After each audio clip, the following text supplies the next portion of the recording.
खुलुमबाय स्टुडिय'आव आं उदांस्रि मोसाहारि। आमेरिकायाव गुबुन हादरनि थागिबिफोरनि थाखाय मोनसे गोदान नेम। आमेरिकानि हादरगिरि डनाल्ड ट्राम्पआ गुबुन हादरनि थागिबिफोरनि थाखाय मोनसे गोदान नेम बाहायदों। नंगौ, जाय गुबुन हादरनि सुबुंफोरा आमेरिकायाव थायो बिथांमोननि थाखाय मोनसे गोदान नेम बाहायनाय जादों होनना बे समाव मिथिनो मोननाय जादों।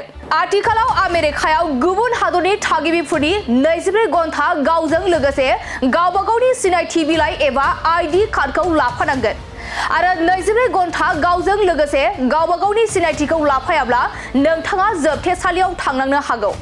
बे नेमनि थांखिया आमेरिकायाव आयेन बेरेखायै थाहैनाय गुबुन हादरनि सुबुंफोरखौ गावबा गावनि हादराव दैथायहरफिननाय।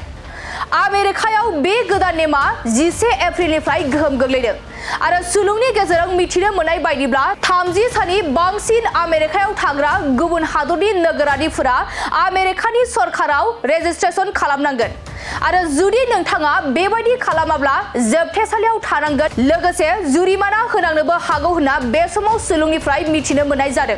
खुलुमबाय स्टुडिय'आव आं उदांस्रि मोसाहारि। आमेरिकायाव गुबुन हादरनि थागिबिफोरनि थाखाय मोनसे गोदान नेम। आमेरिकानि हादरगिरि डनाल्ड ट्राम्पआ गुबुन हादरनि थागिबिफोरनि थाखाय मोनसे गोदान नेम बाहायदों।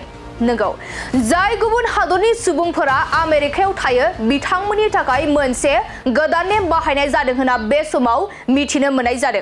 आथिखालाव आमेरिकायाव गुबुन हादरनि थागिबिफोरनि 24 घन्टा गावजों लोगोसे गावबा गावनि सिनायथि बिलाइ एबा आइडि कार्डखौ लाफानांगोन आरो 24 घन्टा गावजों लोगोसे गावबा गावनि सिनायथिखौ लाफायाब्ला नोंथाङा जोबथेसालियाव थांनांनो हागौ। बे नेमनि थांखिया आमेरिकायाव आयेन बेरेखायै थाहैनाय गुबुन हादरनि सुबुंफोरखौ गावबा गावनि हादराव दैथायहरफिननाय।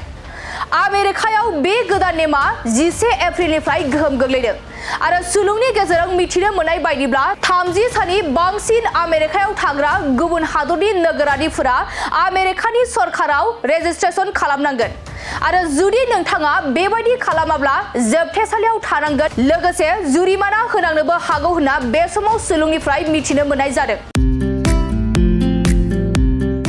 मोनसे गोजोनथाव खौरां। डटमा इउएन एकाडेमि फरायसालिया लानानै फैदों मोनसे गोजोनथाव खौरां। नंगौ, डटमा इउएन एकाडेमि फरायसालिया लानानै फैदों बेसेन नाङै मुं थिसननाय। डटमा इउएन एकाडेमि फरायसालिया 2025-26 सोलोंथाइ बोसोरनि थाखाय केजि 1 निफ्राय थाखो 8 सिमनि थाखाय बेसेन नाङै मुं थिसननाय होगासिनो दं आरो बिथराय आरो फाइलिनि थाखाय फर्म बिलाइनाय आरो मुं थिसननायाबो सोलिगासिनो दं। आरो डटमा इउएन एकाडेमि फरायसालियाव हौवासा आरो हिनजावसाफोरनि थाखाय हस्टेलनि खाबुबो दं।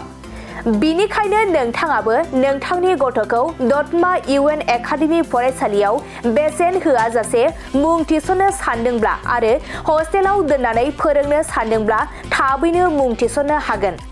आरो नोंथाङा आबुङै मिथिनो थाखाय नैबे 7002660387 जानबुं नम्बराव कल खालामना खौरां लाहरनो हागोन।